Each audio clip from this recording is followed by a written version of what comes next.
plusieurs choses parce qu'il y a certaines cultures. Ici, au Québec, je peux dire que malheureusement, ici, on est un peu plus fermé.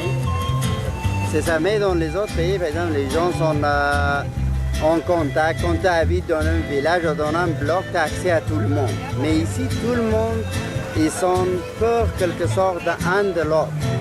Donc, cette personne-là est toujours hésite d'être en contact. Il dit, qu'est-ce que ça va m'arriver? Qu'est-ce que je devrais faire? Donc, je pense que la meilleure façon d'intégration pour les immigrants aussi, aller vers les autres. Et la même chose pour la communauté d'accueil. On n'attend pas que l'autre indique, OK, lui qui va venir vers moi, c'est pas important. Vous pouvez aller, immigrant peut aller vers un Québécois, c'est très bon pour les autres. Il peut trouver d'emploi, il peut faire des contacts, il peut régler beaucoup de problèmes dans ça.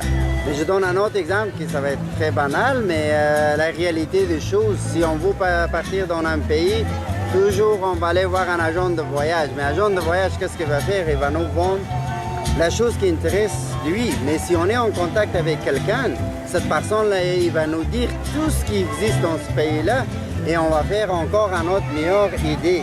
Si je vais aller à Colombie, c'est mieux de contacter un Colombien qu'un agent de voyage. Donc c'est pour les deux personnes, c'est très très important. Et toujours, c'est bon aussi des amis québécois d'aller assister dans les fêtes de ce genre-là. Imaginez un moment, si vous étiez en Afghanistan, en Thaïlande, en Amérique latine, qu'est-ce que vous attendez de ce genre-là? Quelqu'un qui vous accueille, quelqu'un qui vous voit, quelqu'un qui vous dit bonjour. Mais la même chose, ce genre-là, ils ne sont pas venus ici par le plaisir parce que il y avait un problème politique, ils sont perdus leurs membres de famille, ils sont perdus beaucoup de choses pour venir ici. Il faut qu'on ouvre les bras. C'est la même chose qu'on fait. Juste imaginer, je vais aller dans tel pays, qu'est-ce que j'attends de cette population-là? Un accueil chaleureux. Mais il faut qu'on fasse la même chose. Donc c'est quelque chose, aujourd'hui, il n'y a pas de frontières avec tout ce qui existe, avec l'Internet, avec tout, il n'y a pas de frontières. Je pense que la meilleure façon pour l'intégration pour les immigrants, c'est la même chose.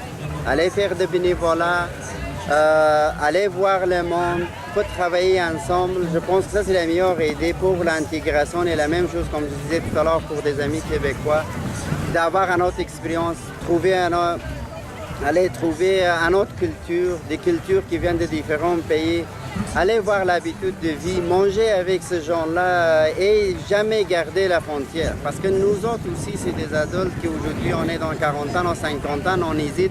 Mais nos enfants, ils ne sont pas ces frontières-là. On ne veut pas, mais il faut qu'on laisse un héritage pour nos enfants.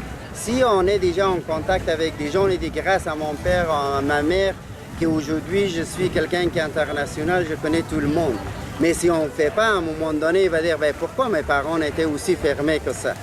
Et en réalité, dans ce monde-là, tous les êtres humains sont des immigrants. On vient ici pour 40 ans, 100 ans, après ça, on n'est même pas là.